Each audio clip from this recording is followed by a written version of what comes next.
प्यारे बच्चों, सादर नमस्कार। इस साल आपको जैसा कि पता है कि कोरोना महामारी के संक्रमण के चलते अपन जो है एक दूसरे से बाई फेस रूबरू नहीं हो पा रहे हैं, एक दूसरे से अध्ययन कार्य में जुड़ नहीं पा रहे हैं।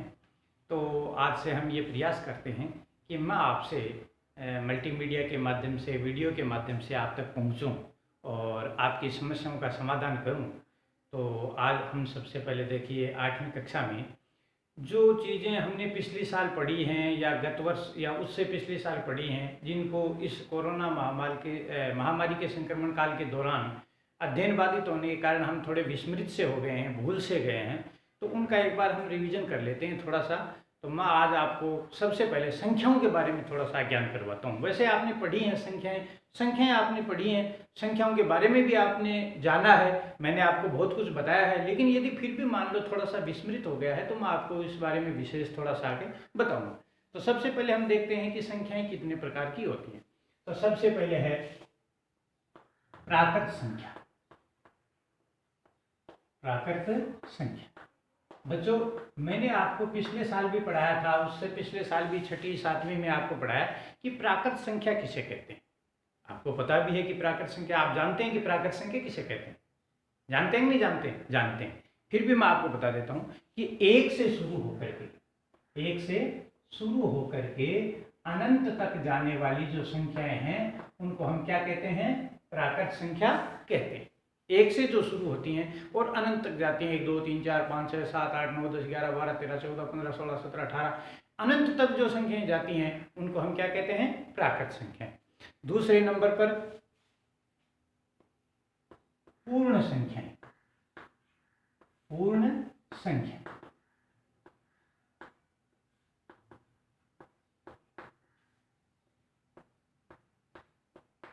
पूर्ण संख्याएं किसे कहते हैं? आपको मैंने पिछले वर्ष भी बताया था कि प्राकृत संख्याओं में और पूर्ण संख्याओं में कोई ज्यादा अंतर नहीं होता है। केवल क्या अंतर होता है कि प्राकृत संख्याएं 1 से प्रारंभ होती हैं और पूर्ण संख्याएं 0 से प्रारंभ होती हैं। 0 1 2 3 4 और अनंत तक जाती हैं। केवल प्राकृत संख्या और पूर्ण संख्या में क्या अंतर है? क्या अंतर देखा हमने कि प्राकृत संख्याएं 1 से प्रारंभ होती हैं और पूर्ण संख्याएं 0 से प्रारंभ होती हैं। तो जहां 0 आ जाता है पूर्ण संख्याएं हैं और जहां 1 से प्रारंभ होती हैं, अब आप देखें यहाँ थोड़ा सा, एक प्राकृत संख्या भी है, एक पूर्ण संख्या भी है, 2 प्राकृत संख्या भी है, 2 पूर्ण संख्या भी है, 3 प्राकृत संख्या भी है, 3 पूर्ण संख्या भी है, लेकिन 0 जो है वो पूर्ण संख्या है, प्राकृत संख्या नहीं है। उसके बाद थोड़ा सा एक आता है ऋणात्मक संख्याएं।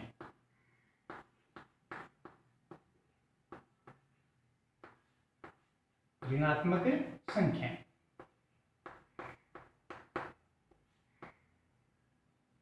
जब प्राकृत संख्याएं जो हैं इनका मान ऋणात्मक हो जाता है, प्राकृत संख्याओं का मान ऋणात्मक हो जाता है, माइनस के चिन्ह में आ जाती हैं, तो उनको हम कहते हैं ऋणात्मक संख्याएं। जैसे -1 -2 -3 -4, ये भी अनंत तक जाती है। तो हमने देखा कि प्राकृत संख्या और ऋणात्मक संख्याओं में क्या अंतर है कि प्राकृत संख्याएं धनात्मक होती हैं और वही प्राकृत संख्याएं जब ऋणात्मक हो जाती हैं तो उनको ऋणात्मक संख्या कह देते हैं। समझ में आ गया होगा आपको कि प्राकृत संख्या और ऋणात्मक संख्या में क्या अंतर है कि प्राकृत संख्याएं 1 से अनंत तक जाती हैं, धनात्मक होती हैं, ऋणात्मक संख्याएं भी 1 से अनंत तक जाती हैं लेकिन वो ऋणात्मक होती हैं, और पूर्ण संख्या 0 से प्रारंभ होती हैं और अनंत तक जाती हैं। अब हम जब ऋणात्मक संख्या और प्राकृत संख्या दोनों को, पूर्ण संख्या, ऋणात्मक संख्या और पूर्ण संख्या दोनों को जोड़ देते हैं तो क्या बन जाता है?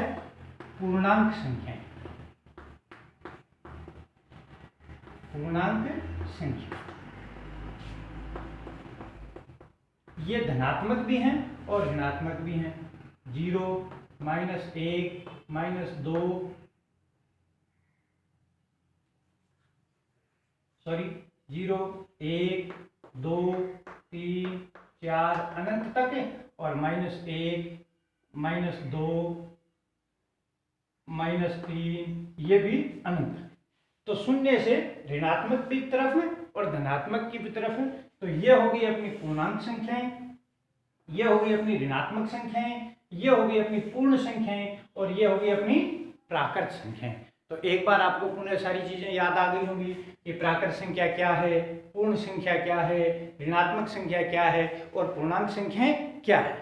अब इसके बाद हम थोड़ा सा इनके योग का, व्यकलन का, गुणन का और भाज्य संक्रिया का उदाहरण देखते हैं। बच्चों, आपके कक्षा 6 में और 7 में भी एक शब्द आया है, क्रम विनिमयता। क्रम विनिमय एक शब्द आया है, क्रम विनिमय। क्रम विनिमय, क्रम विनिमय का अर्थ क्या है? पहले तो इसका अर्थ समझते हैं कि क्रम का विनिमय, विनिमय का अर्थ होता है आदान प्रदान। विनिमय का अर्थ क्या होता है? आदान प्रदान, लेना देना या स्थान परिवर्तित हो जाना। जैसे मान लो हम किसी से कोई चीज लेते हैं तो हम दूसरे से लेते हैं तो उसके स्थान से चल करके वो हमारे तक आ गई, हम किसी को देते हैं तो वो हमारे से चल करके उस तक चली गई।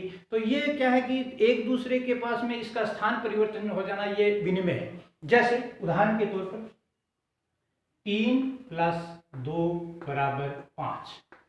पढ़ा आपने कि 3 में 2 जोड़ते हैं तो कितने हो जाते हैं? 5 हो जाते हैं। अगर हम 3 और 2 का क्रम विनिमय कर देते हैं, स्थान परिवर्तित कर देते हैं, 2 + 3 = 5। आप कितनी भी संख्याएं लीजिए, 2 लीजिए, 3 लीजिए, 4 लीजिए, 5 लीजिए, जैसे 1 + 7 + 9 तो कितने हो गए? 7 × 1 = 8, 9 × 8 = 17। अगर हम इनके संख्या के स्थानों को परिवर्तित कर दें, 9 + 1 + 7 तो भी कितना आएगा? 17। अगर हम ऐसे लिखें 7 + 9 + 1 तो भी कितना आएगा? 17 आएगा। यानी इनके स्थान को कैसे भी हम परिवर्तित करके लिख दें आगे पीछे, इनके योग में कोई अंतर नहीं आएगा। इसका अर्थ यह हुआ कि प्राकृत संख्याएं जो होती हैं या पूर्णांक संख्याएं जो पूर्ण संख्याएं जो होती हैं, उनका अगर हम योग करें तो उसमें क्रम विनिमयता होती है। समझ गए आप? क्रम विनिमयता का अर्थ है कि इसके अगर स्थान को भी हम परिवर्तित कर दें तो ये इसमें क्रम विनिमय होता है। जैसे हम व्यकलन की बात करें, बाकी की बात करें, तो जैसे 4 - 2 = 2। 4 में से 2 घटाया, कितने आए? 2 आ गए। अगर हम इनका स्थान परिवर्तित कर देते हैं, क्रम विनिमय कर देते हैं, 2 में से 4 घटाएंगे तो बड़ा मान किसका है? 4 का है। तो हमारे पास बचेंगे क्या? 4 ऋणात्मक है तो हमारा मान भी किस में आएगा? ऋणात्मक में आएगा। तो हमारे पास क्या बच जाएंगे? -2। तो स्थान परिवर्तित कर देने पर इससे प्राप्त परिणाम भी परिवर्तित हो गया। स्थान परिवर्तित करते ही परिणाम भी परिवर्तित हो गया। इसका अर्थ यह हुआ कि व्यकलन में क्रम विनिमयता नहीं होती है। तो हम यहां लिख लेते हैं कि योग में क्रम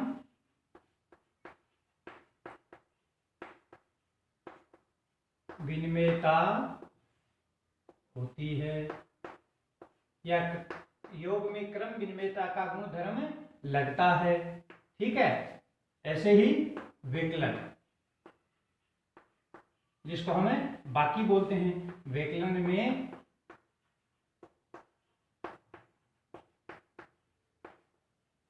क्रम विनिमयता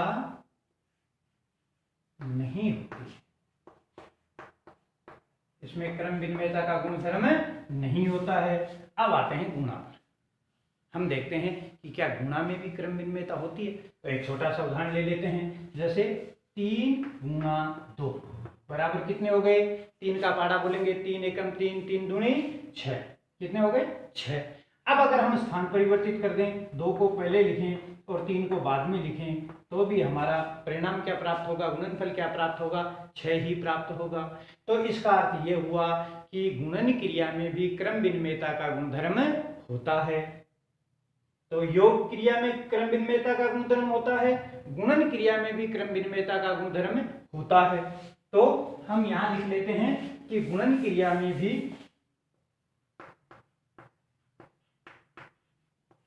गुणन क्रिया, आप साथ साथ में लिखते भी जाइए, गुणन क्रिया में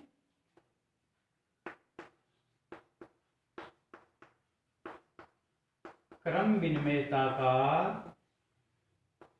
गुणधर्म पाया जाता है। अब आप समझ गए होंगे कि योग क्रिया में क्रम विनिमयता का गुणधर्म पाया जाता है, विकलन में क्रम विनिमयता का गुणधर्म नहीं पाया जाता है, और गुणन क्रिया में भी क्रम विनिमयता का गुणधर्म पाया जाता है। अब हम देखिए आगे आते हैं भाग क्रिया में। भाग क्रिया क्या है? जैसे 6 में हम देते हैं 2 का भाग। 6 में हम किसका भाग देते हैं? 2 का। तो 2 का पहाड़ा बोलेंगे 2 एकम 2, 2 दूनी 4, 2 तिया 6। तो कितनी बार भाग गया? 3 बार। लेकिन यदि हम इसका स्थान परिवर्तित कर देते हैं 2 भाग 6, तो हमारे पास जो परिणाम प्राप्त होगा वो क्या होगा? उल्टा 1/3। परिणाम क्या प्राप्त हो जाएगा? 1/3। यानी कि इसमें जो 2 में 6 का भाग जाएगा वो 1/3 बार जाएगा। तो कहने का तात्पर्य यह है कि भाग क्रिया में स्थान परिवर्तित कर देने से प्राप्त परिणाम एक जैसे नहीं होते हैं। इसका अर्थ यह हुआ कि भाग क्रिया में क्रम विनिमयता का गुणधर्म नहीं पाया जाता है। भाग संक्रिया, लिखिए साथ साथ में, भाग संक्रिया में क्रम विनिमयता का गुणधर्म नहीं होता है।